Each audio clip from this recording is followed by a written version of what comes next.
pues ya hemos vuelto, ya estamos otra vez con Aitor hablando de salud mental. Y yo quería hablar contigo el tema de la cultura organizacional de las empresas. Si es verdad que esto, que se protege la salud mental. Alguna vez te he oído que al final, oye, mucho lirili, pero poco lerele. Cuéntanos. Bueno, la cuestión, lo primero es que esto es una situación donde se ponen realmente en entredicho y en duda todas las políticas y todas las cuestiones que se venden de cara a la galería, ¿no? Lógicamente, ninguna empresa te va a decir que explota a la gente, que no se preocupa de su gente, ninguna. Pero luego la realidad es cuando hay un problema, pues cómo se gestiona, pues a veces deja mucho que desear, ¿no? Entonces de ahí ese lirili, poco lerele.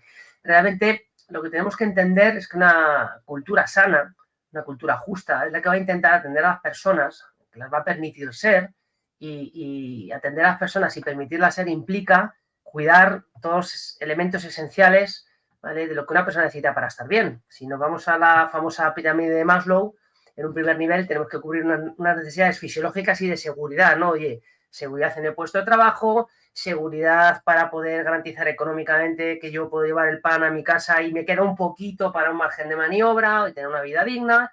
Tengo que tener unas condiciones laborales adecuadas en cuanto a tiempo, en cuanto a capacidad de desconectar, buscar una vinculación con actividades significativas que tengan cierto valor y muy importante, y a veces se nos olvida, por eso digo lo de poco lerele, ¿no? A las empresas se nos olvida realmente que el trabajo es importante, pero también es el descanso, ¿vale? Esto lo entendemos mejor si nos ponemos en un marco de rendimiento. Cojamos un equipo de fútbol de alto nivel.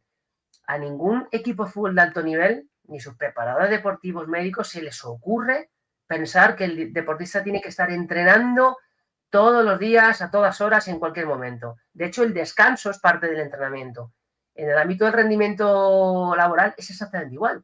Es decir, nos planteamos la rueda, esos horarios prolongados que tú antes mencionabas, que yo creo que hemos sufrido todos, y eso es bueno si se puede mantener un tiempo corto, porque el estrés psicosocial, estamos evolucionados, estamos preparados para afrontar periodos cortos de estrés muy intenso, eso sin ninguna duda. Y ese estrés ahí incluso puede ser positivo, porque te va a llevar a los límites y cuando tú llegas a tus límites puedes empezar a hacer un poco más grande ese continente, ¿no?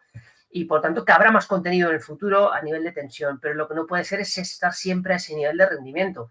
Eso ya es patológico, eso es malo y eso llega un momento que te merma. Entonces es importante que la empresa entienda que la desconexión es parte de ese contrato social, ¿vale? Que si la persona desconecta y descansa, va a olvidarse del trabajo temporalmente, eso le permite movilizar otros valores, otros recursos, recuperarse del trabajo y por lo tanto volver al día siguiente en unas condiciones más favorables. Estar todo el día en ese nivel de activación es que no es bueno, no es bueno. ¿Y por qué cuesta hablar de esto tanto? Pues cuesta mucho y te lo voy a decir. A mí esto me lo decía un señor, espero que siga vivo y que le vaya bien en la vida, el señor Don Manuel. El señor Don Manuel decía que de casa se viene llorado.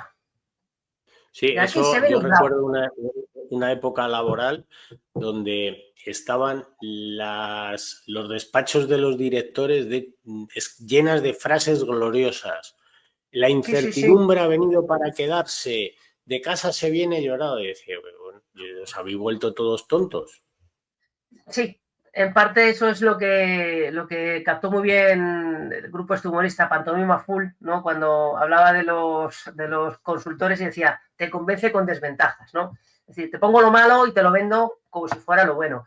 Realmente ese es el problema, ¿no? Muchas veces las empresas llegan a un nivel de desarrollo, de mejora en condiciones, donde lo básico ya no es negociable, ya está asentado, y tiene unas condiciones muy buenas, y esto lo ves en personas que tienen puestos de trabajo pues, bien retribuidos, con una lucha sindical que ha permitido lograr ciertas cuestiones que respecto a otros sectores pues están muy bien, y siguen quejándose, ¿no? Entonces son empresas que lo tienen todo y ya no saben qué más tienen que hacer. Y el problema es que cuando tú vas a investigar ahí, porque hay esos pruebas, dices, joder, es que en teoría lo tenéis todo, pero a la hora de la verdad, cuando una persona tiene un problema de verdad, no sois tan buenos como vendéis, porque realmente os olvidáis de la persona.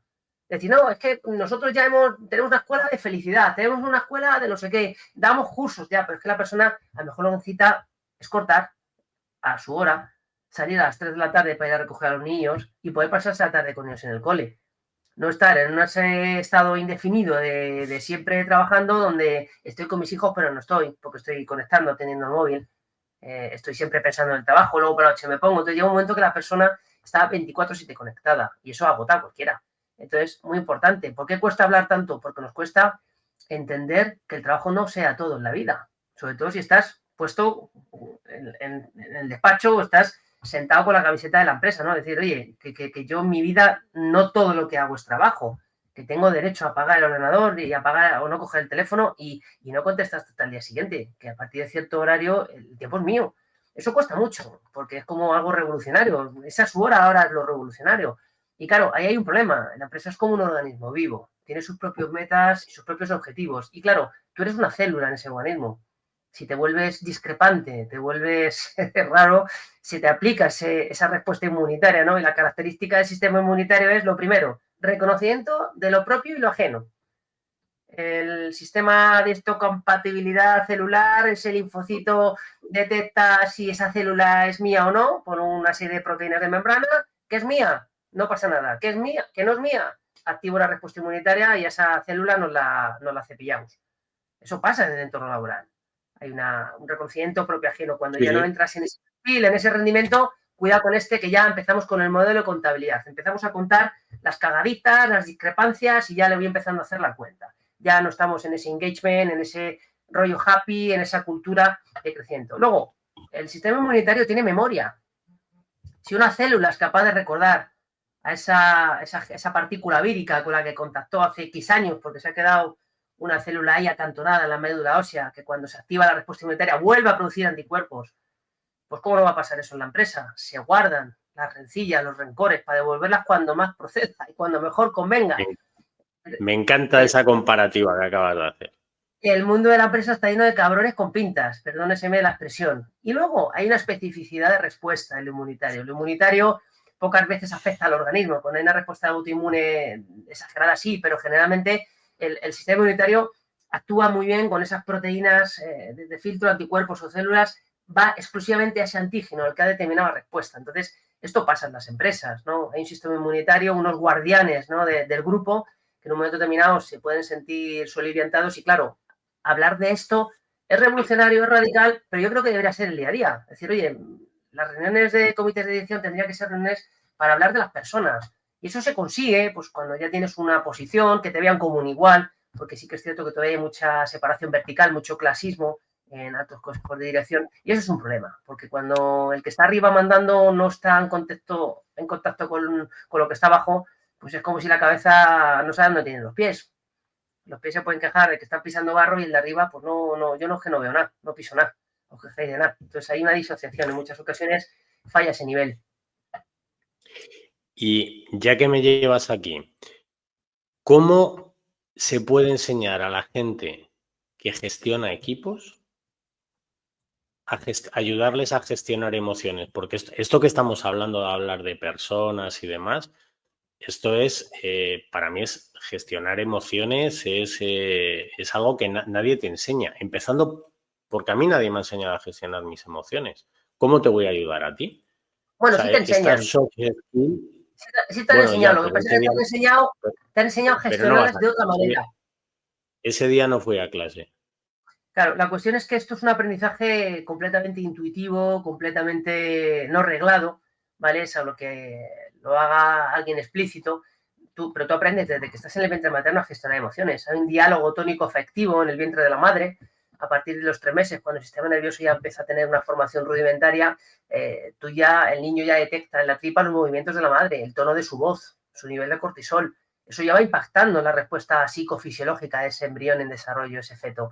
Y eso va a marcar los circuitos biológicos que van a responder más adelante contra el estrés. Cuando un niño se queja, llora y el padre o la madre le abraza, le dice, venga hijo, no pasa nada, está bien llorar, pues estás ayudándole a entender que esa emoción no es mala. Sin embargo, le dices, tú cállate, no llores, no se llora, no chilles tanto. Le estás enseñando que esa emoción se tiene que gestionar en silencio, porque molesta al padre o molesta a la madre. Entonces, estamos continuamente aprendiendo esto. Lo que pasa es que eso lo hacemos de una manera en la que no siempre somos conscientes del aprendizaje. Y claro, los resultados luego nos sorprenden cuando hay un problema y estás bloqueado porque respondes como te han enseñado a responder. En las empresas ocurre eso. no se habla sin duda. adecuadamente y tenemos ahí a los fantasmas de Carl Rogers, ¿no? Rogers era un psicólogo humanista, uno de los padres de la psicoterapia y uno de mis referentes, que hablaba que para conectar con una persona, y fíjate, esto años después le han dado la razón. En un momento determinado, cuando llega el paradigma cognitivo, parece que esto de la persona, de la empatía, se queda un poco descolgado, porque ahora ya tenemos la capacidad incluso de simular en un ordenador las redes neuronales funcionales, y ahora con la IA parece que todo es muy técnico. La realidad es que los estudios nos dicen que la gran mayoría del cambio terapéutico, el cambio que se consigue con el diálogo, no tiene por qué ser respecto a una patología, sino simplemente el cambio de actitud, viene muchas veces de la relación personal que tú desarrollas con la persona, de ese rapport, esa conexión que tú desarrollas. Y eso tiene tres carriles. Tiene que haber una aceptación incondicional. Es decir, yo puedo estar en desacuerdo con tus ideas, Javier, puedo estar en desacuerdo con lo que dices, pero yo no estoy de desacuerdo contigo a nivel como persona, porque yo entiendo que tú tienes derecho a tener discrepancias, tienes derecho a ser como eres y que si estás quejándote, protestando o haciendo algo, hay algo en el contexto que te ha llevado ahí. Por lo tanto, si yo quiero entender a Javier Tarín, no me tengo que quedar solo con lo que Javier hace, dice, padece, comunica, sino con el contexto de donde viene eso. Para conocer eso, ¿qué tengo que hacer? Dedicarte tiempo. Dedicarte tiempo. Además, tengo que dedicarte tiempo honestamente, que es la clave. Necesitaríamos otra vida, ¿eh? Para Bueno, entender, o sea, pero para eso está ese elemento de vínculo que hemos comentado antes al hablar de la autólisis. La esperanza, el sentido en vínculo requieren tiempo. Lo importante es que las empresas no se dediquen ese tiempo. Se pasa en quintas, se intenta ir rápido, se intenta ir a lo productivo y no nos olvidemos de que lo que produce es la gente. Entonces, oye, la aceptación incondicional, esta persona, ¿qué te ocurre, tío? ¿Qué te pasa? A ver, cuéntame, ¿cómo te puedo ayudar? La ausencia de juicio crítico es esencial. Si tú estás en un entorno donde piensas que se va a juzgar lo que hagas o digas, vas a cuidar muy bien lo que hagas o digas. Lo vas a cuidar, entonces ya no estás siendo auténtico, no estás siendo empático, no estás siendo tú, porque estás sometido a ese juicio. Claro, ese juicio puede ser el juicio que tú proyectas de esas personas que están contigo, pero también tiene mucho que ver con ese juicio que tú has introyectado, que has introducido en tu cabeza a consecuencia del juicio que tú has recibido en tu pasado. Si has sido una persona que te has llevado siempre muchos palos, mucha crítica, pues vas a ser una persona muy silenciosa y te va a dar miedo dar tu opinión, porque estás siempre con ese pequeño juicio de que, ostras, si meto la pata me van a poner en entredicho. Claro, cuando a alguien le pasa eso es porque eso lo ha vivido en su entorno. Entonces, se puede leer mucho el repertorio de una persona hablando con ella, pero al final de lo que se trata es de entender al otro. Y entender al otro implica principalmente entenderse a uno mismo. Y luego hacer una proyección, una teoría de la mente que se llama yo sé que tú sabes que yo sé. Si yo hago eso, yo soy capaz de ponerme en tu cabeza y de volver a entenderme a mí respecto a ti. Es decir, oye, ¿por qué me enfado yo porque este tío mete la pata? ¿No será que me está recordando a mí mismo y a mí me jode meter la pata y por lo tanto me estoy enfadando más por cómo me recuerda a mí que lo que está haciendo él? Estamos haciendo una proyección continua en el otro. Entonces eso es importante, eso falla en los consejos de administración, en las altas direcciones, falla porque tenemos el don de la certeza, ¿no? El director parece que, o los directores parece que son los que saben, los que mandan, los que han llegado ahí, por lo tanto, los que tienen la razón absoluta. Y a veces se nos olvida eso cuando vas a ver a un trabajador a pie de tajo y le vendes todo esto y dices, sí, sí, muy bonito. Lo del fisio tal, de puta madre. El fisio, genial, para la gente de oficina que está con la silla 8 horas. Pero yo que estoy aquí cavando zanjas, yo he pedido a ver qué pasa con el fisio, no, que me vaya a la mutua, que me den la baja y rapidito de alta que enseguida me están calentando. Entonces el fisio está para quien está. Ya te has perdido esa persona. Y eso lo he visto muchas veces, ¿no? Personas que están haciendo una carga de trabajo brutal física y claro, le dicen, ¿el fisio? Sí, sí, el fisio para los de la oficina, para los del café, que se hacen, darle al botón de la máquina de café, se han hecho una 15 de interóseo, ¿no? De músculo interóseo. Entonces, pues eso es un problema. Así no puedes ganar de la gente. A la gente te la ganas bajándote al barro con ellos. El liderazgo tiene que ser un liderazgo activo. Es el que hace. El líder es el que hace. Y ese líder muchas veces no está en un despacho, está entre los compañeros. Y ese es el señor o señora que es la referencia. Que cuando alguien tiene un problema de cómo regular o cómo solucionar algo, es el al que todo el mundo mira. Entonces, habría que trabajar de ese liderazgo. Decir, oye, ¿qué podemos hacer aquí para mejoraros la vida? ¿Qué necesitáis? Pues ya es simplemente que se les escuche. Oye, cuando a un trabajador le escuchas una solución que propone de cómo hacer el trabajo, un procedimiento, tú le ayudas y él participa en esa creación, tú has ganado a esa gente, porque al final, claro, estás haciendo una inteligencia colectiva y estás haciendo que esa persona participe de su organización del trabajo. Es una cosa que queda muy lejos. En los manuales queda muy cerca, pero la realidad es que queda muy lejos. A veces esto se empieza a trabajar en el café de por la mañana. Sin duda, sin duda. Es decir, esos momentos de esparcimiento, esos momentos de, claro, fuera de la disciplina de producción, son Eso esenciales, es. porque ahí es donde la gente se negocia realmente y donde la gente se ve a la cara y se ve y dice, coño, esta persona está siempre seria, siempre está quejándose, joder, ahora entiendo por qué, es que resulta que tiene un problema familiar, duerme mal, tal, y joder, me está contando que está puteado. Entonces, ostras, pues ya le ves de otra manera. Ya no es el tío desagradable, antipático que está siempre quejándose. Ya no es el pesado de turno, no, es que este tiene una historia. Entonces, cuando tú conoces a alguien, le das pie a que esa persona vincule y entonces estamos generando enganches para la salud mental. Uno de los principales problemas que tenemos es cuando no salimos del yo. Y hay que entender que el yo está ahí, pero el otro también tiene un yo. Entonces tenemos que construir un Todo yo, tiene un tú yo. y un nosotros. Y claro, tú no construyes un nosotros si no prestas atención. Lo decía el jefe, ¿no? Jesucristo, ámate con todo lo que quieras, pero ama a los demás como te amas a ti mismo. Por lo tanto, para amarte a ti mismo, te tienes que conocer. Si tú no te conoces a ti mismo, no puede haber amor. Cuando tú te conoces a ti mismo, entonces te amas a ti mismo, puedes entender que puedes llegar a amar al otro. Esto es una clave, ya no para el trabajo, para la vida en general. Esto que yo te decía, esto del café por la mañana, pues es un poco lo que yo llamo la ergonomía emocional, ¿no? O sea, y un poco lo que tú decías antes, de al final lo que quiero es cómo me gustaría que me trataran a mí. Eso Vale, es. pues esto es lo que debiéramos de tratar todos, ¿no? O sea, no en el orden en mando. Yo creo que a veces es muy importante perder esos 5, 10, 15 minutos o una mañana con una persona explicándole un problema porque está atascado. Y lo cierto es que no nos da tiempo. Y mira, igual que te comentaba que yo en un momento determinado hice crack en Arthur, eh, lo cierto es que creo que soy una de las personas que profesionalmente ha tenido más suerte por la gente que le ha tocado trabajar con ellos, ¿no? Y yo recuerdo uno de mis primeros jefes, la primera fue Silvia Escribano, nunca le faltaba ni una sonrisa ni 20 minutos para atenderte y explicarte. Y mi segundo jefe, pues Pepe Díaz, pues le pasaba igual. Siempre decía, joder, macho, es que vienes a unas horas a preguntarme unas cosas. A lo mejor estaba el hombre ya recogiendo, dejaba su portafolio, se sentaba contigo y decía, a ver, venga, cuéntame. Digo, no, no, si yo tampoco, no, no, venga, siéntate, espérate, porque lo que estoy haciendo es invertir. O sea, todo lo que solucionemos ahora, o sea, esto es una inversión para el futuro, Y ¿no? es lo lógico, te ayudo a gestionar tu inmediatez, tu problema, vinculo contigo, porque claro, el que hace eso te está demostrando que para él tú eres importante. Eso es lo que necesitamos en nuestro entorno de apego, sentir que yo estoy ahí, que soy importante y que porque yo esté mal o haga algo mal, no se pierde la relación, que es uno de los problemas que genera la relación laboral. Cuando tú metes la pata, está siempre la disciplina laboral oscilando sobre tu cabeza. Y cuando Ujú. algo no estás en la línea, tú ya estás viendo que te pueden despedir en cualquier momento. Entonces empieza ese síndrome, esa patología de apego y ahí, claro, es el apego de cada persona al que se pone en juego. Y ese es el problema, porque es la base incluso para situaciones de conflicto, acoso o cosas graves realmente. ¿Cómo se maneja ese apego previo que tú traes? De hecho, fíjate, yo hoy en día me doy cuenta de que no he podido ser más, bueno, podría haber sido más tonto, pero tendría que haber entrenado, ¿no?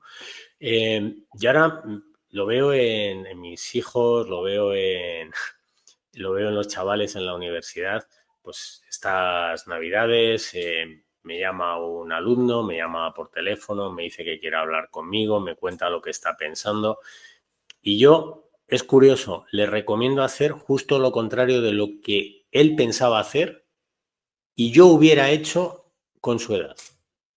Uh Es -huh. decir, que te quieren echar, que te echen, no te preocupes. ¿Qué edad tienes?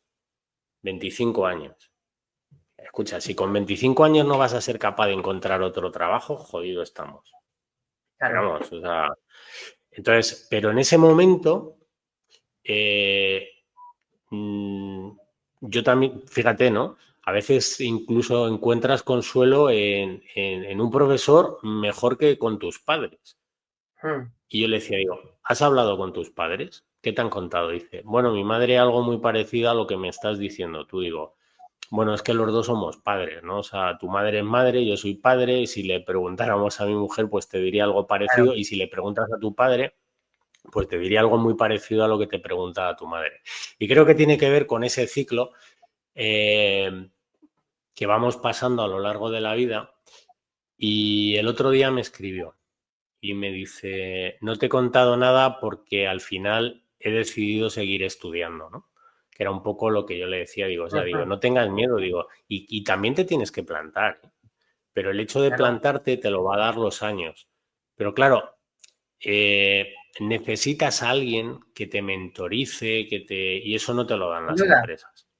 Necesitas Entonces, la referencia que luego tú interiorices. Claro, te lo puede dar la propia efectivamente, experiencia tuya, pero al final, claro, lo que tiene la persona vieja que ya ha vivido, o digo viejo con todo cariño, porque yo he trabajado 10 años en residencias de ancianos, he tenido la inmensa suerte de compartir con seres maravillosos mucho tiempo.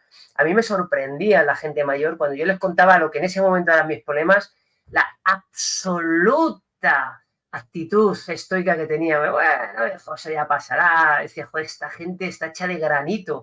No, no, simplemente es gente que ya lo ha vivido todo. Y sabe que son etapas que van a pasar. Es decir, hijo, tú preocúpate lo que quieras ahora, pero esto de estos 40 años te va a parecer una gilipollez. Y tenían razón, efectivamente. tenían razón. Entonces, eso está también muy bien que lo puedas tú reflejar o verbalizar, ¿vale? Pero al final, claro, la juventud es la etapa donde tienes la energía, careces de la experiencia y de la madurez necesaria para gestionar debidamente esa energía. A medida que creces años, la energía merma, pero te haces más eficiente, ¿no? Con menos energía eres capaz de hacer mucho más. Y yo creo que las empresas lo que tendríamos que ser capaces es de hacer eso mismo, decir, oye, vamos a hacer menos, pero vamos a hacerlo mejor.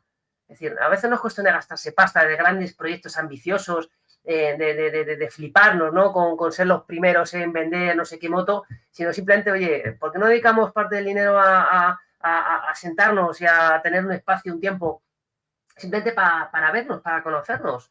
Porque ya te lo digo, el hacer equipo es que tú veas a tu jefe no tanto como diferente de donde es jefe y que veas sus problemas y sus motivaciones y que puedas hablar con él de cuestiones que a lo mejor no tengan que ver con el trabajo, porque entonces ves a la persona. Y cuando ves a la persona, tú ya puedes tener cierta empatía. No puedes empatizar donde solo ves un rol, una camiseta. Eso es una imagen distorsionada de la gente. Y a veces en lo laboral es que solo vemos eso. Oye, antes de cambiar de tema, a ver qué te parece esta frase que escuché el otro día. Envejecemos muy rápido y tardamos mucho en ser sabios. Yo no sé si yo llegaré a ser sabio, Es difícil, ¿eh? Es pero difícil.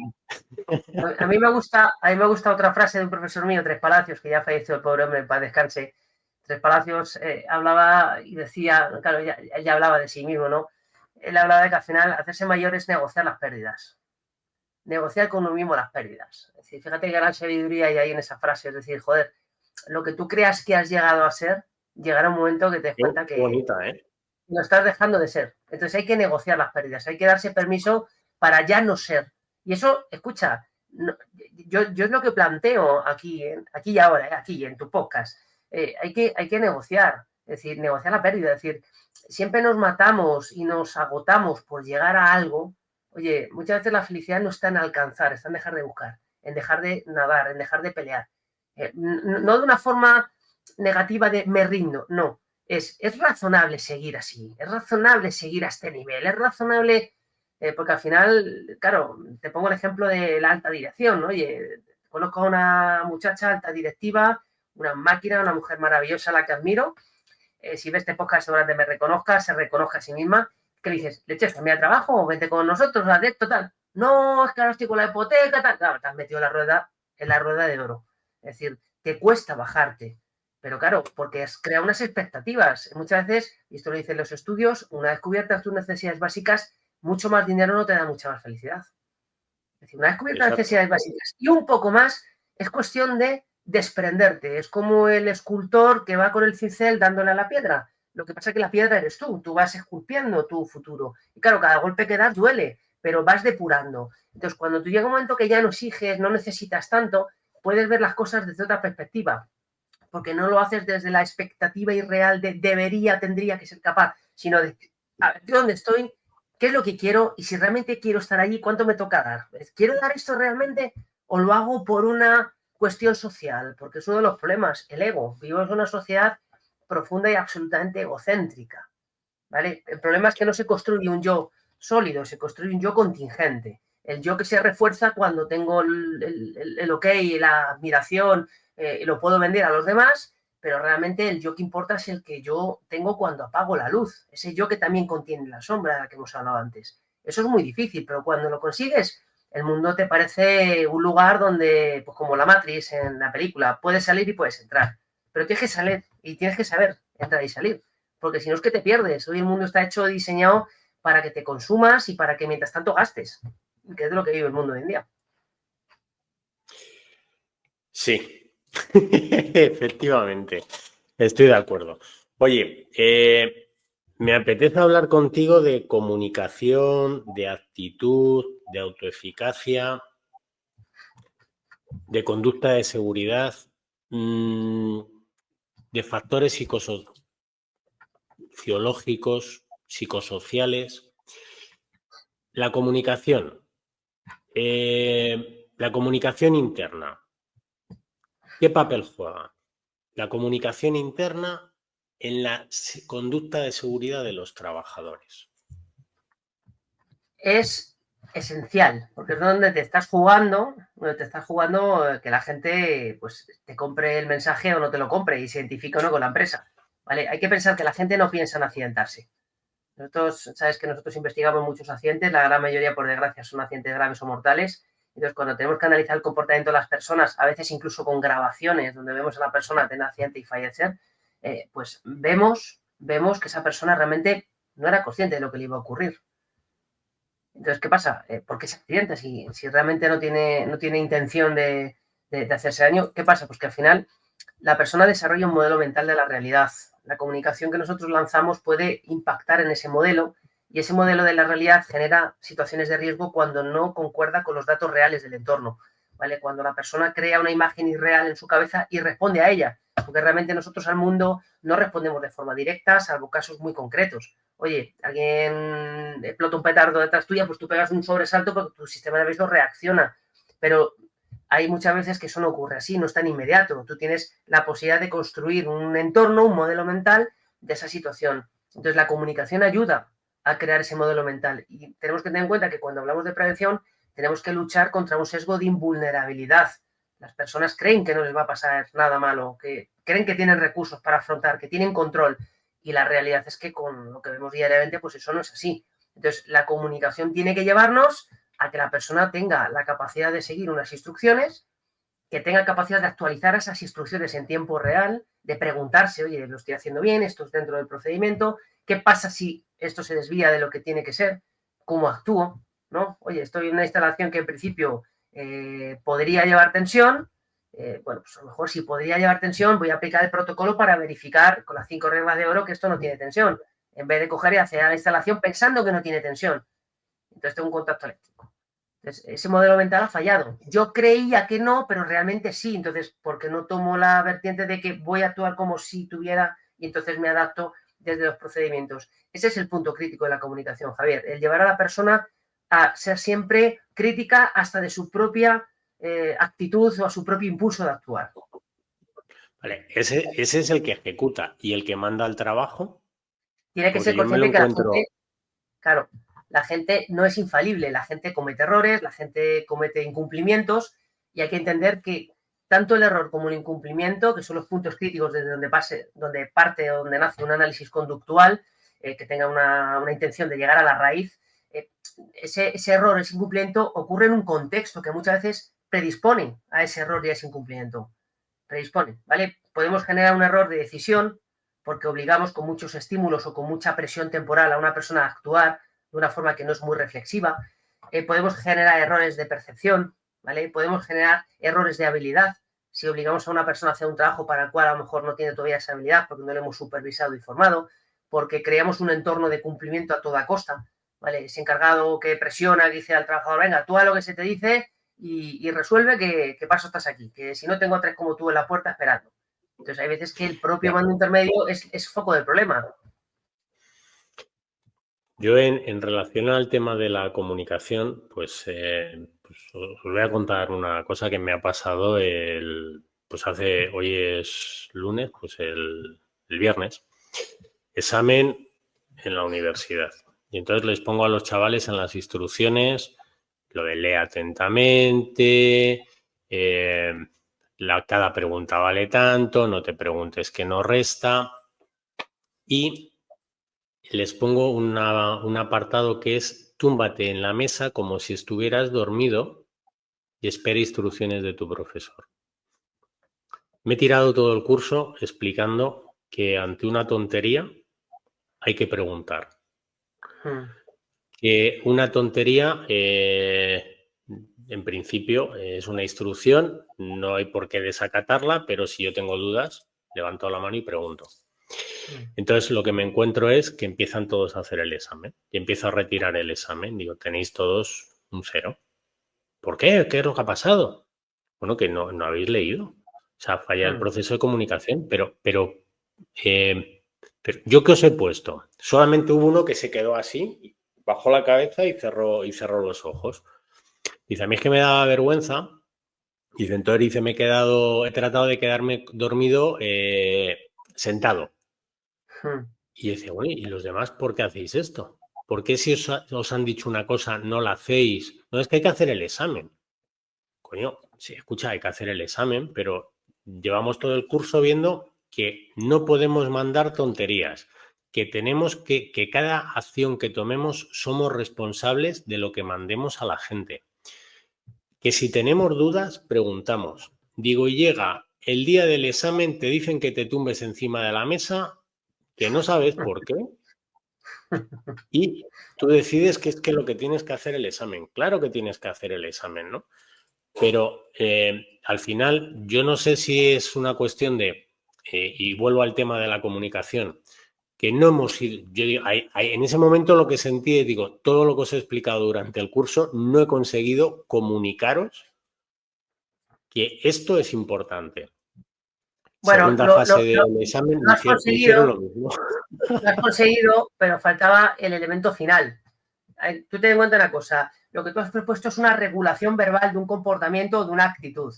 Claro, es una regulación vicaria que se llama, es decir, te la está dando un tercero, es una regulación mediada por otros. Nosotros aprendemos en 3 niveles, las contingencias tienen 3 niveles. En primer lugar, regulaciones, contingencias mediadas por otros, es decir, el entorno que te educa, te instruye, te dice lo que es propicio, lo que no, esto lo haces, esto no lo haces, esto se hace así, esto se hace así. Luego hay una regulación por consecuencias naturales, por rastreo de huellas naturales, ¿vale? Oye, si tú te encuentras esto, responde, pero claro, hasta que la persona no se encuentra con esa situación que tú le has pintado, no tiene la necesidad de activar esa memoria y de activar la decisión si actúa o no. Y luego hay una actuación, una contingencia mediada por reglas interiorizadas. Es decir, oye, esa persona, con lo que tú le has hecho en clase, ya tiene esos 2 elementos, ¿vale? Básicos. Cuando se encuentra en un contexto laboral, seguramente tú ya le has hecho experimentar esa sensación de duda, de, hostias, es que no sé qué decir, es que qué van a pensar, y a lo mejor ya le has hecho reflexionar y afrontarlo, con lo cual es muy probable que un porcentaje determinado de personas que ese viernes se callaron, de aquí en adelante, si les salta la liebre de que esto pueda ser un problema, levanten la mano. Pero hace falta ese contexto de entrenamiento, porque si no es muy difícil, donde no haya consecuencias negativas, Javier. O sea, que en el fondo no lo has hecho tan mal, vamos. O sea, que no está todo perdido. Bueno, No, porque es que esto siempre, lo que me siempre, lleva es, siempre claro, esperanza. yo quería hablarte, partiendo de lo que yo considero mi fracaso, cuáles son los errores de comunicación que las empresas cometen, porque al final no te encuentras con ningún director general que diga, no, yo quiero tener accidentes. Yo creo que nadie en su sano juicio piensa Claro. eso. El trabajador tampoco. Y en un momento determinado se te descontrola todo. Uno pensé que, el otro que es amigo del tonteque y le hemos liado. Claro, ¿Qué aquí los errores errores hay muchas en veces, ese flujo de comunicación? yo creo que los errores vienen muchas veces de la intensidad emocional, de la falta de tiempo al cuidar el mensaje o al instruir a las personas, y en el día a día muchas veces estamos generando situaciones que activan filtros cognitivos a la persona, es decir, le metemos prisa, le metemos presión, le metemos amenazas, le trasladamos nuestra atención y llega un momento que trasladamos la atención a la parte más vulnerable de la cadena.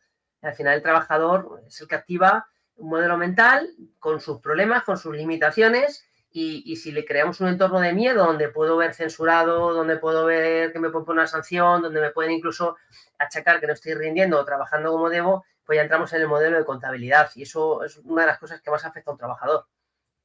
Creamos en sí un entorno donde va a haber incumplimiento o va a haber esa distorsión y esos errores cognitivos. Oye, y en empresas donde realmente tú sabes que no te van a echar, porque no te van a echar. A mí me ha pasado de estar con compañeros que echarles era como si les tocara la lotería. Ya. Eh, y en ese momento a ellos les da exactamente igual con esa gente como trabajas. Ya, ya. Pues eso es un problema. Eso Porque es un problema. ahí ya no es cultura justa, o sea, es que es, No, claro, escucha, ahí hay esto una indiferencia. efectivamente. Hay una indiferencia. Claro, el problema es que esa indiferencia se traslada. Es decir, si tú tienes la sensación, y esto lo vemos mucho en determinadas posiciones de administración pública, ves posiciones donde la gente se queja de otros compañeros y dices, es que da igual. Si eres el jefe tiene otro por arriba, que tú haz lo que puedas o gestiónalo así. Y eso genera indefensión aprendida. Genera en la gente la sensación de que haga lo que haga, no va a valer para nada, pues o no hago nada, o hago lo que puedo, o intento achicar agua hasta que reviento y entramos en la rueda que hemos hablado al principio, de estrés, producción, depresión, y como no me van a echar, pues ahora la baja me la cojo con calma. Entonces, vemos mucho ese tipo de problemas. Yo creo que aquí falla ya Este, la comunicación interna en la propia persona, cuando llegamos a ese nivel. este caso concreto es de alguien que es cierto que venía de una empresa pública, venía del INI, pero luego coincidimos bueno, pues casi en su etapa final en construcción y vamos, o sea, es decir, a mí me vas a contar tú ahora con 62, 63 años, vamos, escucha. Yo decía, joder, qué envidia tener esa libertad. Lo que pasa Claro, es que él tenía una libertad que lo que hacía era perjudicaba a todos los demás, ¿no? claro, porque ya viene Pero maleado claro, y viene con esto sus llevado traumas. El a problema es que determinada... Claro, tus traumas no dejas de pueden hacer ser tu, tus dejas traumas de no hacer pueden tu ser la trabajo. relación, eso es. Tus traumas se tienen que integrar en lo que haces. Y oye, los traumas tienen que ser constructivos. Oye, mira, yo he tenido un jefe que ha sido muy cabrón y tengo muy claro que si ahora me toca ser jefe, yo no sé cómo voy a serlo, pero tan cabrón te digo ya que no. Porque ya sé cómo me han tratado, sé lo que me han hecho sentir y yo no quiero que una persona a mi lado sienta eso. Entonces, ya entramos en ese elemento de el otro es lo importante. Oye, ¿qué necesitas para llegar hasta aquí? ¿Dónde estás? ¿Cómo llegas aquí? Y vamos a ver si yo tengo la capacidad o los recursos para ayudarte. Si no, pues tenemos que buscar formación, alguien que te inculque. Es decir, hay que tener un Claro, criterio de inversión. Como hemos dicho antes, es que es una inversión. claro, pero no todo el mundo piensa así. De hecho, el otro día No, leí en un claro, artículo que, claro que no. que, que hay una cantidad de directivos que tienen rasgos Psicópata. psicopáticos No, tremendos, claro. ¿eh? Sí, sí, sí, sí. Claro, porque claro, eso enlaza con lo que hemos hablado antes de cómo está evolucionando el mundo, ¿no? El mundo está evolucionando a contextos de inmediatez absoluta, lo que decimos siempre, la búsqueda de la dopamina. La dopamina es la consecuencia, no es la causa, ¿vale? A veces confundimos causa con consecuencia, ¿no? La dopamina es la consecuencia de una serie de conductas que tú activas, que se acaban reforzando, entonces tu circuito de recompensa actúa, se estimula y entonces te dispone a repetir esa conducta, ¿no? Entonces tú desarrollas lo que se llama una motivación de incentivo. Eso es peligroso, ¿vale? Tú a una rata en un laboratorio le insertas una cánula en una parte del cerebro para que pueda, cada vez que haga una palanquita, meterse droga, morfina, heroína, y la rata muere. Muere porque no para de darle al botoncito, a la palanquita, hasta que muere de inanición, de arritmia y revienta. Entonces, ¿qué ocurre? Pues que la dopamina es muy adictiva. Esa sensación de hacer las cosas bien, de seguirte con tu objetivo, de tu autoimagen, ¿no? De triunfador, pues genera una conducta que, claro, el otro se convierte en un paso intermedio, no en un fin en sí mismo, sino en una herramienta. Claro, si no me vale este cambio. Entonces, hemos desarrollado una actitud hacia el otro, pues como un mecanismo, como un resorte, como un objeto que yo utilizo, no como algo que en sí mismo merece la pena, porque esa persona, pues igual que tú eres padre, pues será padre, es hijo, es hermano, nos olvidamos de eso, nos olvidamos de esa hermandad, Sí, ¿no? sí, sí, Y sí, sí. ese cuidado, Oye, realmente la salud está ahí, Javier, la salud está ahí, o sea, que esa persona diga, joder, he metido la pata, ya, todos metemos la pata. Ya, pero es que no pasa nada, que esto es una cosa que cuesta dinero, pero ya está, el dinero se recupera. Lo importante es que la persona tenga dice, joder, cuando tú negocias desde ese punto de vista, la persona dice, joder, macho, tú estás esperando que me cortaran la cabeza y me han venido me han acogido y me han... Leches, pues he sentido que mi error, pues sí, pero que también me han hecho entender que el contexto en el que ha ocurrido el error ya no es culpa mía, porque eso pasa muchas veces. El trabajador que mete el error se le sanciona y cuando analizas dice, pero oye, si aquí vosotros tampoco habéis tenido una información clara, aquí se le ha dado una instrucción ambigua, ya has obligado a un señor a decidir en buena fe, le ha salido mal y le estás castigando, cuando el problema realmente lo has creado tú. Entonces, entender ese contexto, esa cultura justa, es esencial, porque le quitamos un peso al trabajador encima que no tiene por qué soportar, porque le puede romper, pero es que además le enseñamos que se pueden reconocer los errores y a las empresas cuesta mucho reconocer que hemos metido la pata. La gente no es valiente, la gente es muy mezquina. A la gente le cuesta bajarse y decir, oye, he metido la pata, yo tronco, perdona. O sea, te ha caído una bronca, pero la bronca realmente me la tenía que haber llevado yo. Muy poca gente va a saber que tenga las narices de dar el paso al frente y decir, me la cargo yo. Pero claro, si eres líder de un equipo, es que estás para lo bueno, pero sobre todo estás para lo malo. Es donde te negocias el equipo, ¿eh? Cuando va todo bien, en la parrillada, la comida de Navidad, si va todo bien, somos todos la leche, todo guay, bailamos, hacemos la conga, lo que haga falta. Pero cuando vienen palos, entonces ya las cosas son distintas. Ahí ya parece que ya no somos tan equipo. Hoy somos equipo, pero ya no tanto. No, el que ha metido la pata eres tú, que quede claro. Entonces, ahí ya disgregamos. Ya no funcionamos como un organismo. Funcionamos como un organismo que tiene un tumor. Entonces, tú eres el tumor, ya no me interesas. Y empieza la reacción inmunitaria. Eso es lo peligroso, llegar a ese nivel. Porque eso además se te ve venir. Se te ve venir. Entonces, cuando llegas tú luego con el mensaje positivista, el mensaje happy, el mensaje de prevención, y dices, joder, otra charla más que no va a ningún lado. Si realmente el problema que tengo es este. ¿Lo vas a solucionar? No, pues entonces aquí no vale nada lo que me cuentes. Creamos una actitud de reacción, es normal. La gente reacciona. Cierto. La gente no es tonta. La gente no es tonta. Totalmente de acuerdo. Oye, comunicación, actitud. ¿Qué importancia tiene la actitud frente al riesgo? Bueno, la actitud es esencial, porque la actitud es un proceso psicológico que lo que crea es una tendencia a evaluar y actuar de determinada manera. Pero hay que entender el componente de la actitud. La actitud deriva del acto, ¿vale? Tú un acto inconsciente, por ejemplo, que una persona se caiga al río y tú rápidamente te tiras a ayudarle, eso muchas veces no lo piensa el que lo hace, pero tú vas tirando del hilo y esa persona en algún momento determinado lo ha visto hacer, le han inculcado que eso es bueno, ha desarrollado una tendencia a ayudar al otro, ¿no? A veces sin pensarlo. Bueno, pues esa actitud, que es inconsciente, deriva de una decisión en un momento determinado que no es tan inconsciente, ha tenido que pensar y decidir. Pero lo que pasa es que a raíz de ir pensando y decidiendo, se va automatizando y no deja de ser una actitud que tiene un componente de libertad. Lo que pasa es que es muy automático, hay que pararse. Entonces, la actitud es esencial porque es lo que nos condiciona una intención de conducta y una conducta. ¿Qué es lo que pasa? Que los modelos normalmente han detectado siempre una intención y una conducta que tiene una brecha muy grande entre ellas. Es decir, la intención de actuar de una manera no siempre se corrobora o se correlaciona con la actuación que yo pensaba, ¿no? Porque el entorno marca un contexto en el que yo tengo que adaptarme. Entonces hay modelos que ya intentan romper esta brecha.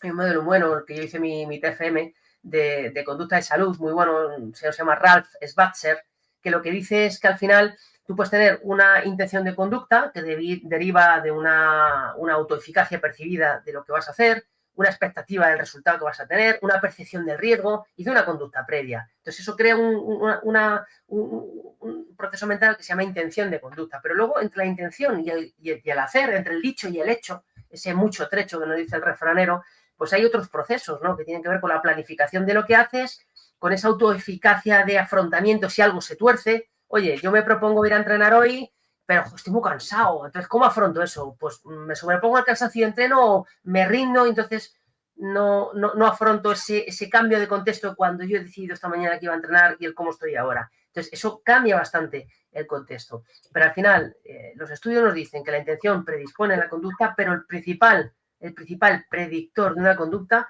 es lo que la persona ya ha hecho antes. Con lo cual, tú quieres cambiar algo en tu empresa, vete a observar a la gente. ¿Quieres ver cuál es el problema? Te pones el mono y te bajas con el último mono a trabajar. Y te haces pasar por el tío más inútil y el tío más desinformado que haya. O sea, yo me acabo de caer. Sí, pero con honestidad, no para lucirse, con honestidad. Oye, explícame qué haces, qué pasa, oye, esto porque lo haces así. Si hay un procedimiento que dice, no, es que así lo tengo que hacer porque si no, el procedimiento no lo puedo cumplir. Entonces, claro, a mí me piden un rendimiento que si sigo el procedimiento no llego, y con lo cual luego me viene el jefe a marear. Y cuando le saco el procedimiento me dice que el procedimiento es para los que saben, que tú y yo hacemos esto de otra manera. Entonces te das cuenta que el procedimiento, como dice un conocido nuestro, señor Arevalo, dice que el procedimiento tiene dos partes, procedo y miento. Entonces es un problema. Entonces, para cambiar actitudes tienes que ir al barro, ¿vale? Y tienes que entender a la gente, porque la actitud es lo que se ha condicionado a esa persona. Si yo quiero que esa actitud cambie, tengo que ayudar a esa persona a decidir actos diferentes que poco a poco y a base de ir repitiéndose se van a ir condicionando y van a ser la actitud futura. Por lo tanto, la actitud deriva del acto. Cambia lo que haces ahora y cambiarás lo que harás en el futuro. Así de simple. Y esto es fundamental que lo hagan los jefes, los líderes. Todos. Esto no es una cuestión de, fíjate, yo creo que yo haga una observación es importante, pero que la haga el responsable de producción del área que sea es infinitamente más importante. Entonces, y una de las cosas que hace tiempo vengo tratando de hacer es, vámonos juntos tú y yo vamos a ver qué es lo que se está haciendo. Yo te apunto lo que está mal y tú eres el que lo corriges. Entonces, con esto pretendo conseguir que el responsable sepa lo que está mal y que la orden la dé él. Que no sea no, es que esto es de prevención. No, coño, claro que es de prevención. Claro. Pero es que a ti te hacen caso y a mí no. Claro, y además es que el de prevención, el responsable de prevención eres tú, que eres el de producción. O sea, tú eres responsable de la gestión preventiva o del servicio de prevención, pero no eres el responsable de prevención en el trabajo productivo. El responsable de prevención es el responsable de producción. Y una cosa muy importante, cuando desde prevención vamos como técnicos, como especialistas, a hablar lo que está mal, eso tiene una doble trampa, una doble lectura. Lo mejor es decirle, mira, esto que estás haciendo se tiene que hacer dentro de unos estándares de seguridad y salud. ¿Cómo lo harías para que esté dentro de esos estándares? Ni siquiera te lo digo yo que esté mal, pero tiene que conseguirse porque esta tarea, por ejemplo, que genera mucho polvo, pues no lo genere. ¿Cómo lo solucionarías? Y eso se lo preguntas no al jefe, se lo preguntas al trabajador. Y el trabajador te dirá, pues he estado mirando que hay unas aspiradoras localizadas, aquí puedes poner una línea, aquí no sé qué, con el aire acondicionado, el aire comprimido, la línea podemos ponerlo aquí de esta manera para que sople.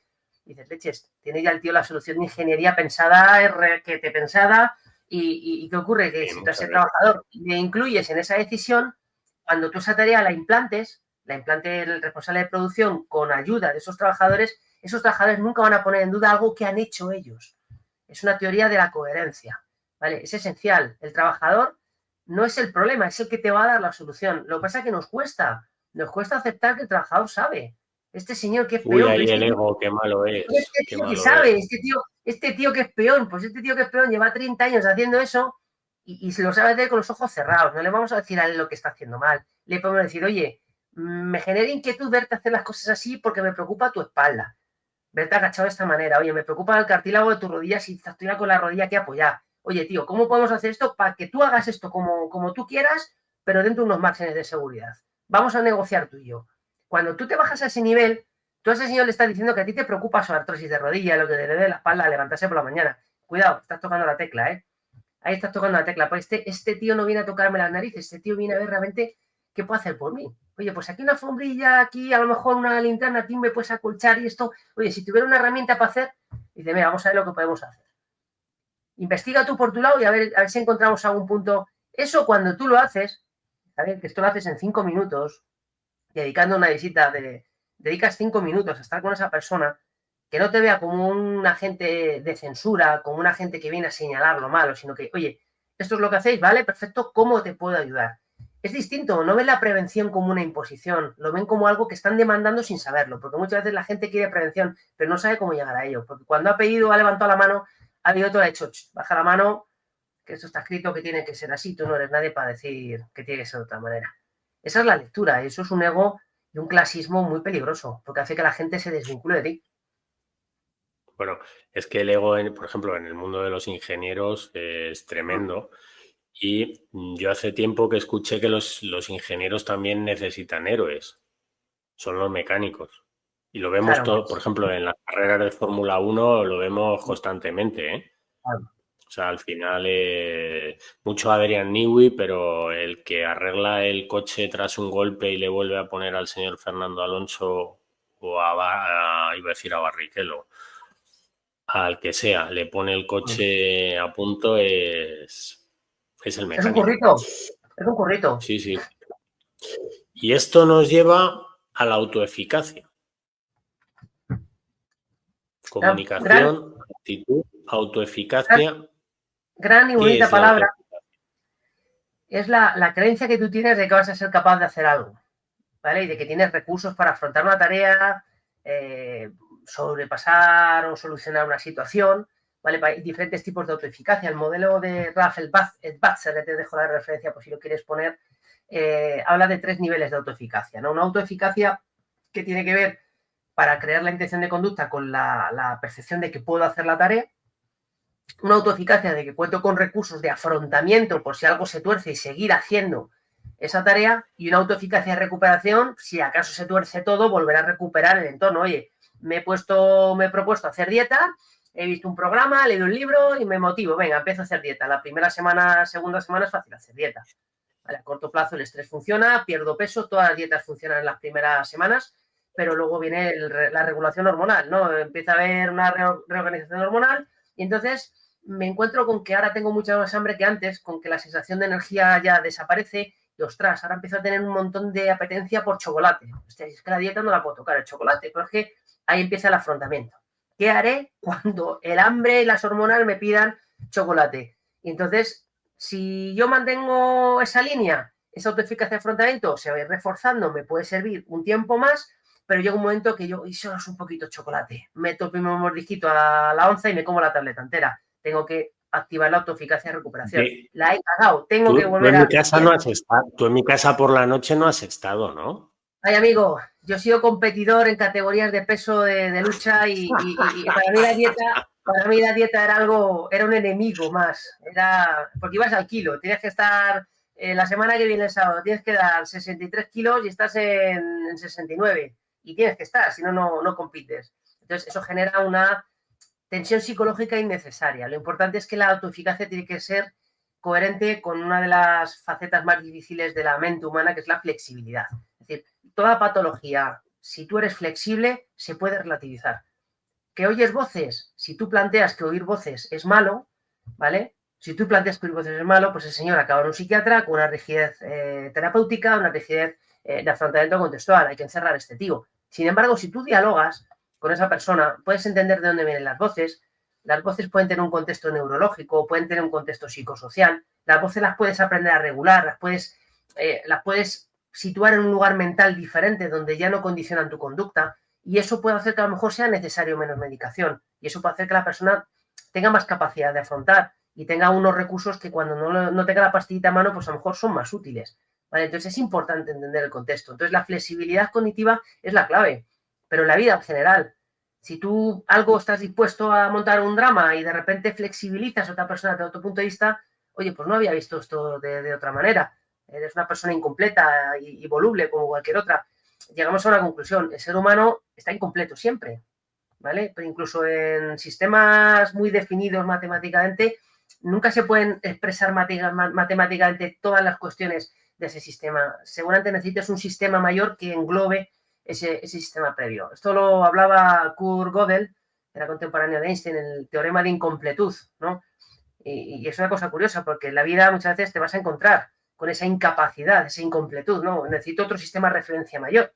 Cuando un trabajador mete la pata y dice, joder, es que este es gilipollas, este tonto, este no se entera, y entiendes un poco a esa persona, ostras, si lo veo desde el enfoque empático, desde un enfoque humanista, oye, no estoy presionando mucho a una persona que a lo mejor tiene una historia complicada, oye, voy a hablar con él, oye, mira, pues me acabo de dar cuenta que tiene un problema familiar, que se le está muriendo un hijo con cáncer, ostras, ¿qué pasa? Que ahí automáticamente lo que haya hecho ya no te importa. Has creado un sistema mayor que engloba a ese prejuicio que tú llevabas. Entonces, en esa comunicación puedes llegar a relativizarlo todo. Y eso nos cuesta mucho, Javier, porque implica aceptar lo más difícil de aceptar, que yo estaba equivocado. Yo. Eso es muy difícil. Es decir, yo soy imperfecto, yo meto la pata, yo no voy a llegar. Cuando te liberas de esa tiranía, te puedes permitir, como hago yo ya muchas veces, yo ya a veces patino, ¿no? Pero le dices, mira, pido disculpas por anticipado de las cagadas que voy a tener. Es que las doy por hecho, o sea, ¿por qué? Porque intento 1.000.000 de veces las cosas, alguna tiene que salir mal. Lo siento si te toca a ti, ¿vale? Porque a veces pisas terreno que crees que sabes que está bien, pero a veces pues no está bien y bueno, pues tienes el trompazo. No pasa nada. Te levantas, te adecentas, te pones lo más lindo que puedas, te ríes un poquito y sigues. Cuando el otro ve que eso Claro, no pasa nada, le estás dando un modelo también de relativizar. eso es. Esa es la importancia de, como en el baloncesto, saber que si tiras un triple, no te van a sentar. Que vas a poder seguir tirando. Hombre, si me tiras 8 seguidos y con mala posición de tiro y, escucha, te voy a sacar y voy a hablar contigo. Para explicarte claro, pero porque me falles una o te comas una puerta atrás en defensa, pues creo que no tiene mucho sentido. Entonces, eso es, creo que es muy importante y creo que es muy importante que la gente sienta que se pueda equivocar sin que pasa nada. Es lo que has dicho tú, es un tema de cultura justa. ¿Cuántas empresas lo tienen? No lo sé. Yo creo que a lo mejor la empresa en conjunto no, pero determinados grupos dentro de determinados departamentos sí, o a veces la empresa sí lo tiene y hay determinados departamentos que no lo tienen, ¿no? Va Porque eso es, en las claro, cabezas y en lo que esté pasando en ese momento en la cabeza, porque tú puedes ser una persona que generalmente actúas con justicia, pero un día estás atravesado por alguna razón y ese día pues te toca actuar de forma injusta. Hay tiempo para todo, para meter la pata, para hacerlo bien, para hacerlo mal, para reírse, para llorar, hay tiempo para todo. Si es que al final hay que tener la flexibilidad de aceptar eso también. bueno. Oye, ¿y esto tiene que ver un poco con lo de ser Yoda? Con lo Fíjate, de o ser sea, ser Yoda, o sea, que el maestro explicarle a la Yoda, gente. Sí, es que yo me acuerdo una vez en un curso que tú eras profesor mío, y estábamos hablando precisamente de comunicación y demás. Entonces yo decía, ojalá, a mí me gustaría ser capaz de transmitirle a la gente, oye, tienes que hacer esto así, así, así, pero es por esto y por esto. Y bueno, pues la gente se te vuelve y tú decías, no, yo utilizo el método Aitor, que es levanto la mano, es un gesto de poder, los paro, energía, sí. los explico y a mí me llamó mucho la atención. ¿No? Digo, coño, yo de mayor quiero ser como Yoda. No como Aitor, sino como Yoda.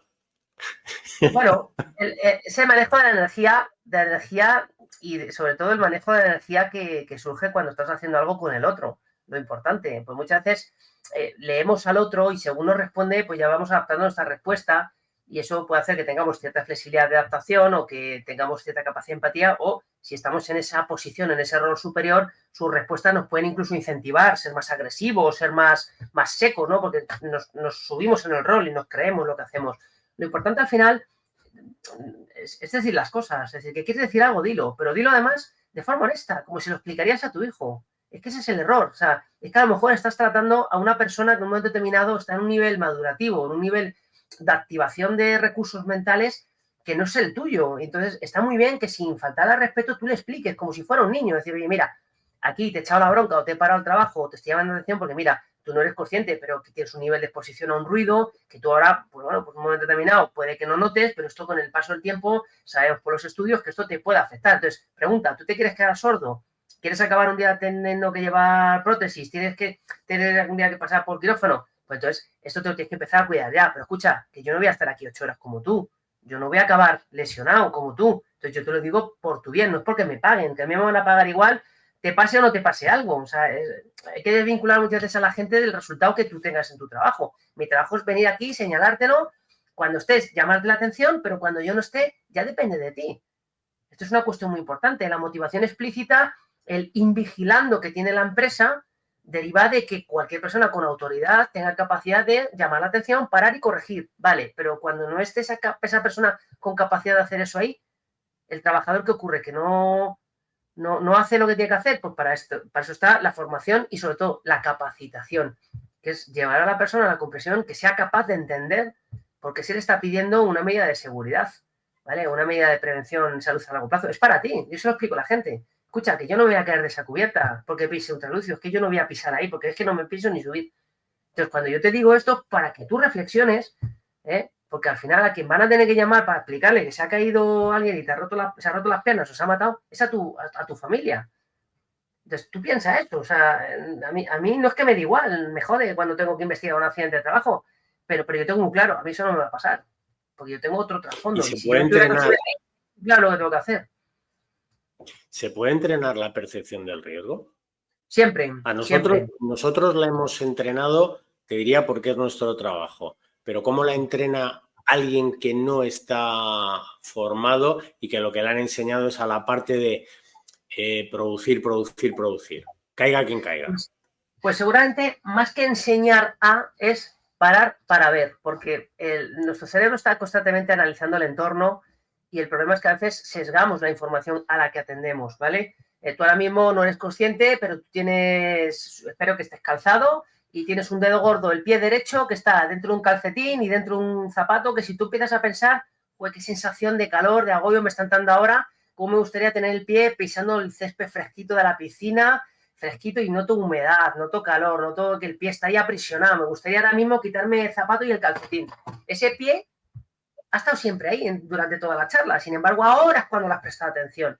Y ahora ciertas sensaciones que yo te voy nombrando, tú las puedes identificar. Entonces, muchas veces la percepción ocurre de esa manera.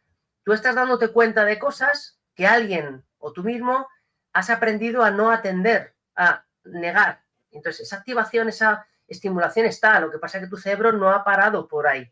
Entonces, esto muchas veces se puede conseguir con un entrenamiento en lo que se llama point and calling, es decir, el analizar los puntos de los que tienes que hacer y cascarlos en voz alta. Esto se hace, por ejemplo, en transporte ferroviario. Señal de 80, voy a 90, reduzco y freno hasta ir a 80, ya voy a 80. Y tú estás marcando verbalmente. O cuando haces una comprobación por pares, por ejemplo, cuando hay que hacer un corte de tensión en un centro de transformación y el operario que está en la celda está hablando con el centro de control y están chequeando el procedimiento de corte. Oye, en la celda número tal tengo esto, está en corte el circuito cerrado. ¿Me confirmas que abre? Vale, abro, venga, yo conecto la tierra, te confirmo que conecto la tierra. Tú vas chequeando, o el checklist que se hace en aviación para despegar un avión. Así es como se entiende la percepción. Vas marcando los pasos a los que tú tienes que atender. Y luego hay que dejar siempre la capacidad de sorprenderse, que esto es algo que a veces falla y fallamos en ello, y es cuando hay un accidente y tú preguntas, oye, ¿aquí había algo que te llama la atención? Pues mira, ese día, fíjate, sí que noté yo algo raro. Noté que este tío me había dicho algo un poco torcido o vi que hacía un gesto que no era normal. Y ese algo raro, a lo mejor, si tú hubieras, oye, ¿qué te pasa? Pues a lo mejor ese señor no se hubiera subido a una escalera y se hubiera caído desmayado. Porque ya hemos notado algo que no hemos dejado pasar. Entonces es la clave. La percepción está, hay que entrenarla y a veces hay que decirle a la gente, mira, tú estás viendo todo esto, pues yo quiero que atiendas a esto, pero también a esto y a esto. Y entonces es señalar lo que ya está, lo que la gente seguramente ya sabe. Sí, hay veces que ya saben lo que tienen que hacer y el problema está en que no saben que lo tienen que hacer. Oye, y como psicólogo, a ver, vamos, seguro que por aquí sale algún conocido nuestro. ¿Tú crees que hay cultura preventiva? No. Con todo lo que hemos hablado. No. La cultura preventiva, la cultura preventiva, en esa frase lapidaria de ese señor que usted me habla, la cultura preventiva se puede resumir en una frase. La cultura preventiva no existe. Es cultura de empresa. Así de claro. Lo que pasa es que la disociamos a nivel didáctico, ¿no? Pues como agregamos muchas veces funciones mentales o cerebrales para estudiar la mente, bueno, pues estudiarlo todo a la vez. Entonces, se crea ese artefacto de cultura preventiva. Ya que lo has dicho, di de quién estamos hablando, porque yo sí sé de quién estás hablando, pero el señor, el gran don Carlos, el señor don Carlos Arévalo Sarrate, grande de España, grande donde los haya. No pido un aumento. La cultura preventiva no existe, es cultura de empresa, ¿vale? Tú puedes tener la banderita, y esto es un problema muchas veces porque se crean pseudoestructuras en la empresa, se venden al trabajador, se le inculcan en charlas, en cartelitos. Esta es una sesión chupi guay, ¿no? Jugando al futbolín, poniendo globitos en la espalda al compañero, haciendo tarjetitas de colorines, jugando con los legos, y al día siguiente te llaman pues que un señor se ha caído y se ha matado. Entonces, todas esas cosas pasaron a un segundo plano, pasaron a un nivel de, joder.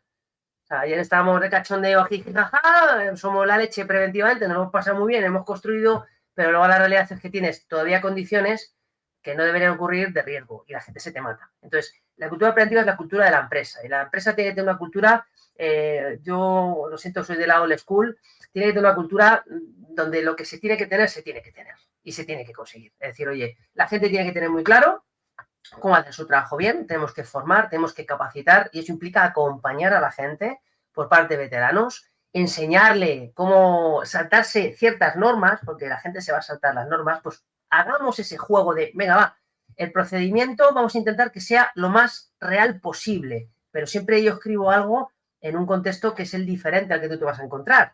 El procedimiento para hacer algo a lo mejor no es el mismo que tú a las 3 de la mañana tienes que seguir.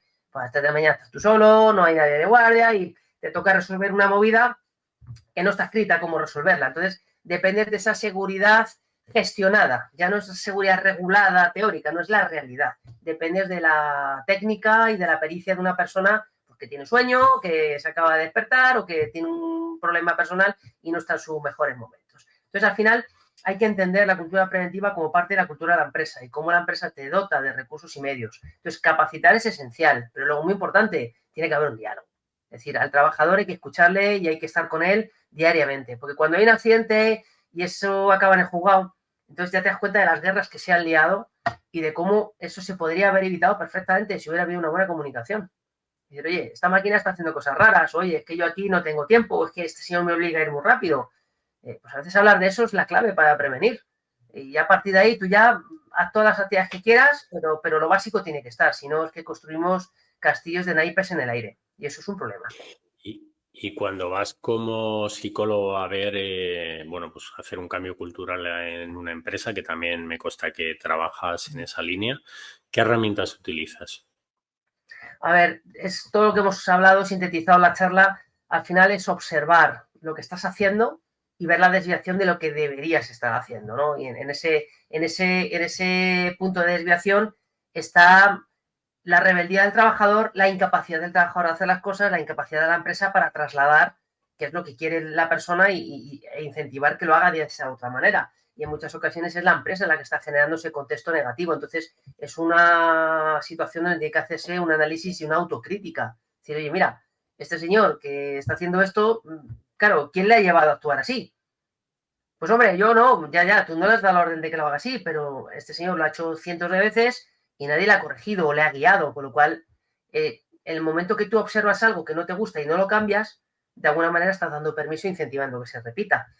Eso es un elemento básico. Tienes que cuidar muy bien los determinantes contextuales, ¿vale? Y tienes que ser capaz de negociar con el trabajador, que hay ciertas cosillas que sí que no importa tanto, le puedes llamar la atención, pero no importa tanto porque no es tan grave, al hecho de que hay cosas que son intolerables y no se pueden dar, porque no tienes oportunidad de hacerlo mal. Entonces A hay que veces saber moverse. cuando no haces nada te estás posicionando también.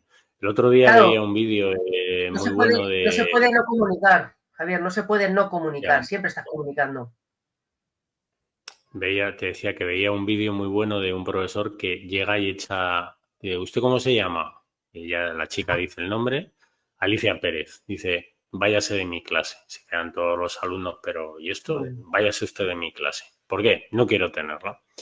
Entonces la chica se va y una vez que ya se ha ido le pregunta al resto de alumnos, ¿lo que he hecho es justo o injusto? Dice, hombre, es injusto. Dice, ¿y por qué no han dicho ustedes nada? El hecho de no decir nada te está posicionando. El hecho de que tú veas que se está haciendo mal una cosa y no decir nada, le estás dando todas las bendiciones y parabienes al mando que está permitiendo eso, al trabajador que está haciendo eso. Entonces, yo creo que de una manera educada, templada, hay que explicar qué es lo que se está haciendo mal y por qué se está haciendo mal. Creo que eso es muy importante, ¿no? Y si no, pues no lo vamos a hacer. Y estoy completamente de acuerdo contigo. O sea, es observar, hay que ir a ver. Yo siempre digo que la gente que más me ha enseñado es la gente de obra, la gente de producción, que me han enseñado cómo se hacen los trabajos, por qué se hacen, cómo se hacen, qué herramientas necesitan, qué herramientas no tienen, qué herramientas necesitarían. Y eso es lo que más me ha ayudado, escucharles para luego poder transmitirlo y decir, oye, ¿qué necesitas para hacer esto? Yo, esto es que no me lo compran, no sé qué. Bueno, no te preocupes, tú cuéntamelo y luego vamos a ver si yo soy capaz de ayudarte a que nos compren esto, a que nos lo fabriquen, a que nos lo certifiquen y demás. Pero tienes que hablar con la gente. Y yo creo que hoy en día no hablamos. Bueno, Nos hablamos, falla. pero a lo mejor no escuchamos. Nos falla, sí. Tenemos mucho discurso, pero nos falla el escuchar al otro que también tiene algo que decir. A lo mejor no escuchamos. Pero bueno, oye, yo quiero ir cerrando contigo porque llevamos ya un buen rato. Entiendo que antes de que me pongan una denuncia en tu casa por secuestro, pero me gustaría que me dieras un par de, que me dijeras tu opinión de qué necesitamos para que la seguridad deje de sentirse una obligación y empecemos a cambiar, porque eres un tío positivo. Mira, la seguridad es aquello que sale cuando tú haces las cosas bien. Por lo tanto, hay que aprender a hacer las cosas bien. Hacer las cosas bien es una cuestión de positivos, no de negativos. Es decir, es una seguridad proactiva, que significa que yo para hacer algo tengo que seguir una serie de pasos. Y hasta que no esté esos pasos previamente hechos, cumplidos, yo no puedo empezar a trabajar.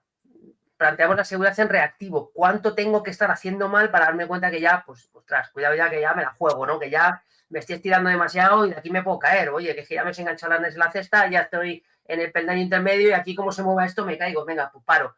Eso es una seguridad en negativo, ¿vale? Voy con déficit y enfrento la actividad. Lo importante es la actitud de, venga, ¿qué tengo que hacer aquí? Y para hacer esto, ¿cómo tengo que hacerlo para hacerlo bien? ¿Vale? Eso incluye, pues, cómo hacer las cosas técnicamente bien, cómo utilizar ciertas técnicas, cómo utilizar equipos de protección, técnicas preventivas. Y si eso no soy capaz de hacerlo, pues es que no puedo empezar el trabajo. Oye, un espacio confinado, pues es que yo ya sé que tengo que hacer una medición de gases, tengo que hacer un procedimiento de trabajo con un permiso, con un chequeo, con una monitorización constante y tengo que prever si algo se tuerce, cómo me sacan de ahí rápidamente y con seguridad para que no haya más personas afectadas. Entonces, hasta que eso no esté, yo no puedo empezar siquiera el trabajo. Entonces, el trabajador que le pones ahí tiene que decir, oye, chato, que para un momentín, que aquí, ¿quién se va a meter? ¿Tú, yo me voy a meter? Pues es que no tengo un medidor de gases, ya, pero es que esto no es peligroso, ya, pero es que no es que tú me lo digas, es que se tiene que comprobar. Y cuando se compruebe, pues oye, ¿qué pasa si aquí, por lo que sea, comprobamos mal o esto falla y a mí me pasa algo? ¿Cómo me vas a sacar de aquí? No, bueno, es que eso llamamos a bomberos, no, bomberos no, ¿cómo me sacas tú? Es que el tipo de rescate es que está en tal sitio, pues hasta que no venga el tipo de rescate yo no me meto. Claro, ¿qué pasa? Que yo se lo digo muchas veces a la gente, ¿quieres ser tú el gilipollas que acabe ahí? Porque a veces cuando ves las cosas dices, es que te tío es gilipollas, ¿por qué se mete ahí? ¿O por qué accede a hacer esto? Sí, ¿Qué pasa? sí, sí, sí. Lo peor que te va a ocurrir, quedarte El sin no quiere, no trabajo. sabe, no puede. ¿Qué te va a ocurrir? ¿Quedarte sin trabajo? Escucha, que te diga que te quedas sin trabajo por eso. Vamos a ver lo que pasa. Pero te digo una cosa, quédate sin trabajo, tardarás más o menos en encontrarás otro. Dentro de unos años, esta situación te va a parecer una completa chorrada y te va a confirmar que actuaste bien. Ahora, te puedo dar casos, nombres y apellidos de gente que decidió hacerlo y ya no está. Se lo Ya. preguntas a su viuda, se lo preguntas a sus hijos. Porque estamos hablando de gente, la última, una muchacha de 38 años, electrocutada, fulminada. Dices, es que llega un momento que es que tenemos que convertir la palabra no en una parte más de la conducta y la respuesta. Y la gente dice, yo no sé decir no, pues mira, yo te enseño. Mira, yo he estudiado psicología, un máster, estoy con un doctorado para explicarte que decir no es un movimiento psicológico que implica tu barbilla 90 grados a la izquierda. Ahora, 180 grados a la otra, al otro hombro. Y ahora repítelo continuamente mientras tu jefe te dice que te tienes que meter ahí si las medidas de seguridad adecuadas. Que si te puedes quedar hasta tarde, que es que hoy, que es que el fin de semana toca trabajar. Ya está. Ya has hecho ese campo de fuerza de yoga que hemos hablado al principio, Javier. Y cuando dices no y aprendes a respetar la respuesta del otro, aunque sea agresiva hacia ti y no la haces tuya, a mí me da igual que tú te enfades.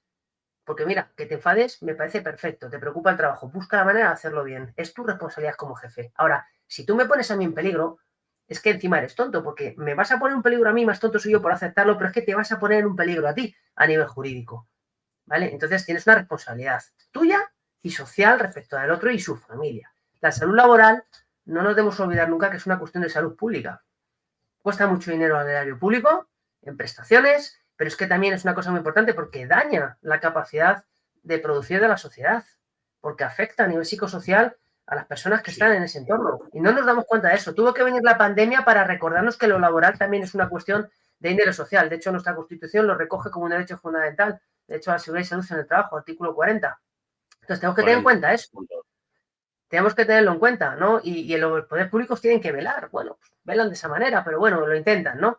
Entonces, es un trabajo de todos. Nosotros hacemos la seguridad laboral y la cultura preventiva, ya entrando un poquito en ese debate, tú ves cultura preventiva no cuando el de prevención, el corporativo te lo vende.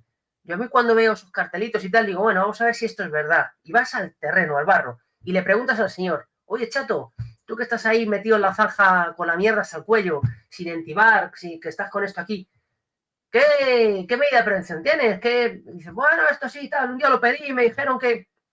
Ya sabes que la cultura preventiva ahí no existe. Brilla por su ausencia.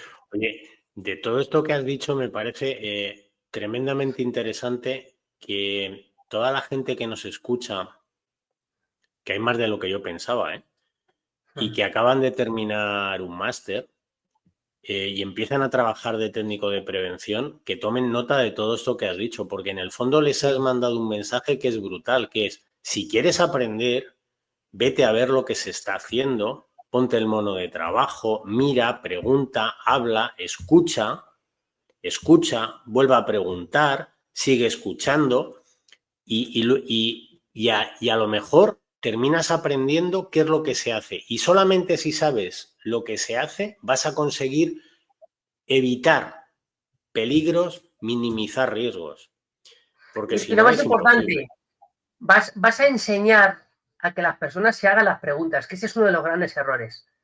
Yo te pongo un ejemplo. Yo tengo dos hermanos, ¿vale? Los dos hermanos trabajan en construcción. Y a mí me ha pasado a veces que me ha sonado el teléfono de mi hermano y yo pensando que iba a ser una buena noticia. Oye, ¿cómo estás, tío? Que estoy...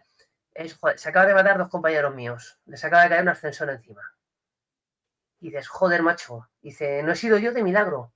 Dice, no he sido yo porque ahí no me he querido meter, porque no lo he visto claro, porque he visto gente tajando encima. Dice, quita, quita, que aquí me va a caer una herramienta. Y esos dos se metieron y les cayó el ascensor, los aplastó. Claro, cuando tú escuchas a tu hermano decirte que ha estado a punto de tener un accidente mortal y te dice, es que acabo de desayunar con ellos, macho, o sea, es que estoy flaseado, dice, es que acabo de dejarles y 10 minutos después he oído el golpe y les he visto ahí debajo. Dices, qué poco tenemos a veces de maniobra.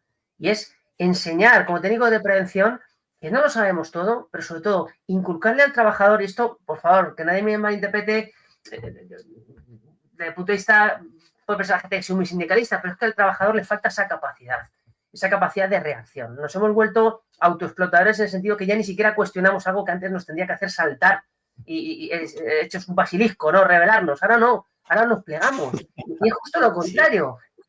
Que no, tío, tú no, que tu encargado te dice esto, que si te vas a la puta calle, o sea, dímelo que tu encargado te ha dicho eso. Y dime que te ha metido ahí, que ya hablaremos con él y vamos a ver, porque a lo mejor el que se tiene que ir fuera es él. O por lo menos el que se tiene que llevar el tirón de orejas es él, porque es el que está haciendo el desbarajuste en la cultura preventiva y en un mínimo de comportamiento seguro, que el problema muchas veces lo negocia la propia persona, pero porque el entorno le aprieta. El estrés del otro, no sí, puedo hacer lo mío, no puedo hacer lo mío. Oye, tío, los plazos de jefe de obra son suyos, ¿vale?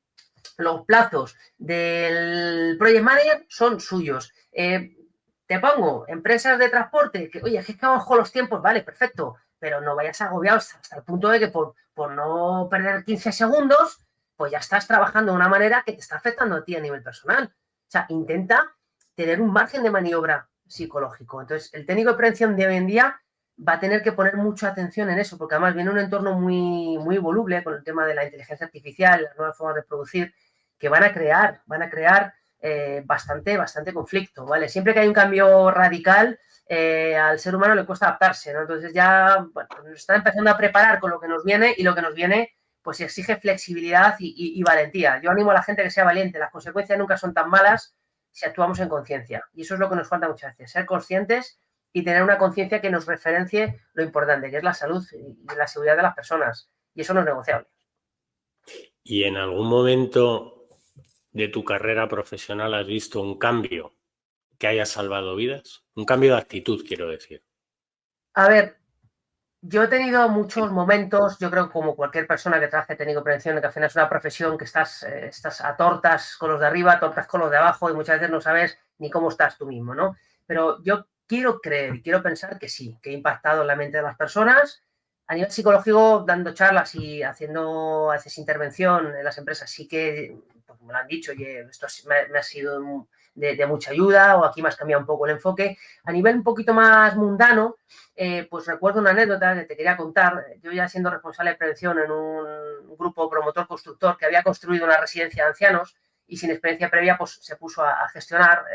Pues yo insistía mucho a la dirección en dar una formación en extinción contra incendios. Y ellos me decían, no, hombre, si la residencia es nueva, si está conforme a normas, si esto hemos cuidado. Digo, ya, pero habéis puesto la lavandería en la zona central, justo con el tiro de la escalera principal, que no está sectorizado, y el único sitio donde puede haber un incendio, pues no sube todo el humo. Y además habéis puesto la cocina en un lugar donde, como hay incendios, el comedor, que no podemos evacuar, pues, total.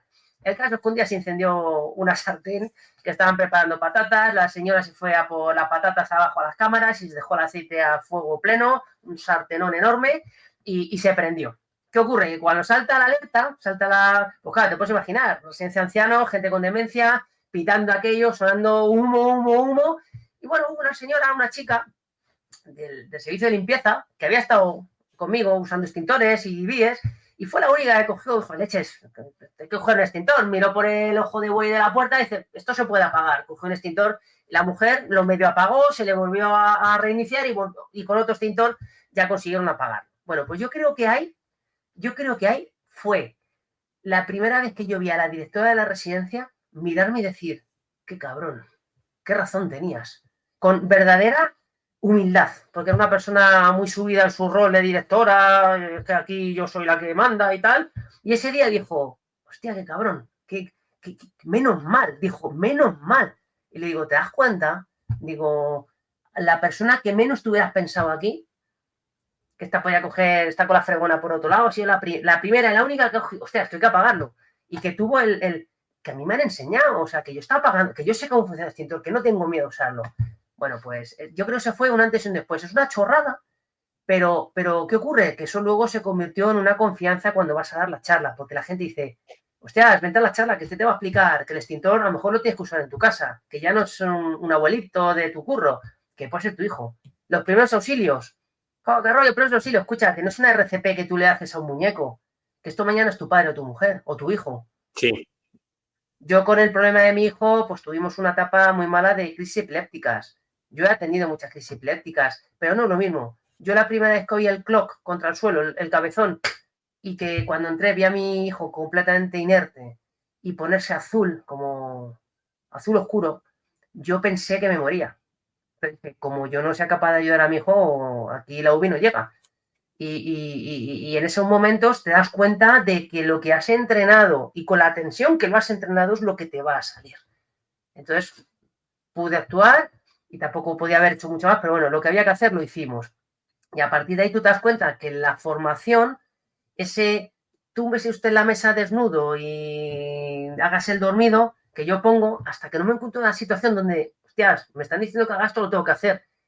Hasta que no te pones a prueba, no pasas del modelo de representación verbal al real. El modelo de mente que tú tienes, el modelo del mundo, se tiene que actualizar en la realidad. Cuando tú eres capaz de hacer eso, tú te vuelves una persona capaz. Porque sabes lo que hay que hacer, sabes hacerlo y sabes adaptarlo, que es lo más difícil. Entonces, hay que ser valiente, Javier, en la vida. Sabes, tenemos una experiencia muy parecida. A ti te pasó con tu hijo, a mí me pasó con el mío. Tenía unos 2 años, se atragantó. Y lo que dices, si a mí no me hubieran, y yo no me hubiera tomado el interés por aprender en esos cursos de primeros auxilios, ¿no? Que al final resultaron un regalo, pues yo en vez de 2 hijos tendría uno. Se hubiera ahogado en la playa con uno, ¿no? Pues además pasó una cosa curiosa, que es que mi mujer me dijo, toma. Claro. Y yo me encontré con un niño que se estaba ahogando. Al final, bueno, pues conseguí sacárselo. Yo creo que ahí tuve una angina de pecho y fueron los segundos más largos de mi vida, hasta el punto que me ha quedado una especie de tara de cada vez que luego estamos comiendo y hace un ruido raro, me doy la vuelta y digo, ¿qué te pasa? Te entiendo, Nada, eso es nada, normal. no me pasa nada, ¿no? Es una de las maravillas de la creación, ¿no? El hecho de que tu cerebro puede pasar del modo funcionamiento coloquial cóctel a un modelo de urgencia inmediata Rambo en una milésima de segundo, porque esa memoria, digamos que crea un atajo cognitivo para que tú no tengas que pensar. De ahí viene el trauma, viene muchas veces la patología, ¿no? De que uno no es capaz de desvincularse de esa imagen, de esa sensación, pero es un mecanismo adaptativo muy potente. Y eso de que la mujer te dé al niño, pues es una cosa que está muy estudiada en psicología social, se llama efecto espectador. Efecto espectador, es decir, alguien hará algo. Yo no estoy capacitado, yo tengo miedo de meter la pata, alguien habrá que lo haga. Y a veces el efecto espectador implica pues que nadie nada hace nada hasta que uno actúa, Que no entonces haga ya nadie nada. se unen, ¿no? Pues hay que tener valentía, pues incluso para ser el que da el primer paso, ¿vale? Porque a veces es lo que necesita la gente, ese primer paso, ese referente, ese liderazgo in situ que dicen, coño, es verdad, vamos a ayudar. Ahora, qué mal lo pasé luego, ¿eh? O sea, el Sí. problema no fue en el momento, yo creo que cuando tienes la bajada de, no sé si será de cortisol, de adrenalina La o de qué, adrenalina, el cortisol, sí. pero en el momento reaccionas bien, pero luego, madre mía, Pero bueno, estás eso es hecho ser unos humano, zorros. Javier. Eso es ser humano, Javier. Luego, cuando la emoción y la necesidad de respuesta se termina, tú tienes la capacidad de pensar, madre mía, y si no llego a estar, y si no... Entonces, eso también es humano, eso es un aprendizaje también. En la vida estamos perdiendo continuamente, ¿eh? Desde que venimos al mundo, lo dice Jorge Bucay, ¿no? Al final el recién nacido es un paquete que el ginecólogo le entrega al sepulturero.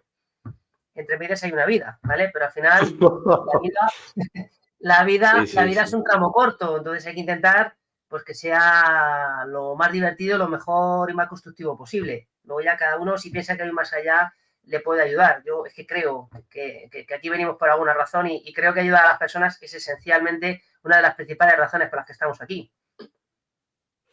Oye, antes de que apalabremos esa segunda parte, que tenemos que hablar de enfermedades raras y del síndrome de, espérate que me Coffin City. acuerde yo, Coffin City, sí, perdona. Lo que quiero es que me cuentes, para terminar, porque hemos hablado de lo bueno, de lo malo, de lo humano y de lo divino.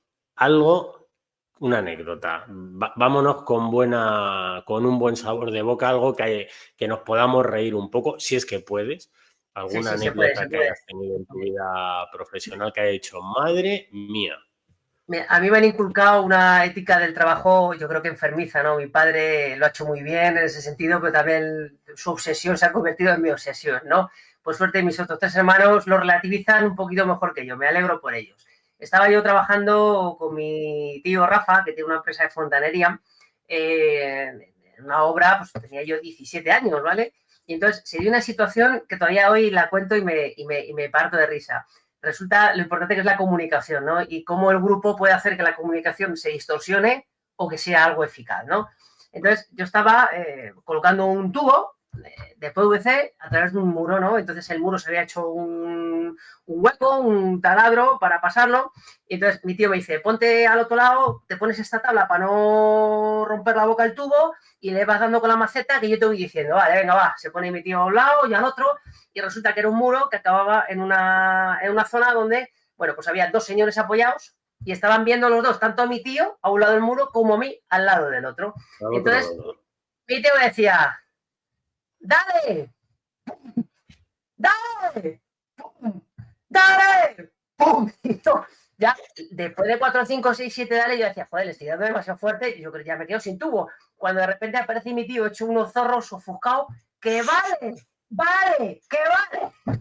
Y a todo esto estaban los dos albañiles, pues partidos de risa ahí mirando. Digo, mirales que tíos, en vez de decirme, oye, que pares, estaban viendo diciendo, déjale, que le dé, que le dé. Que le den. Bueno, pues la importancia de la comunicación.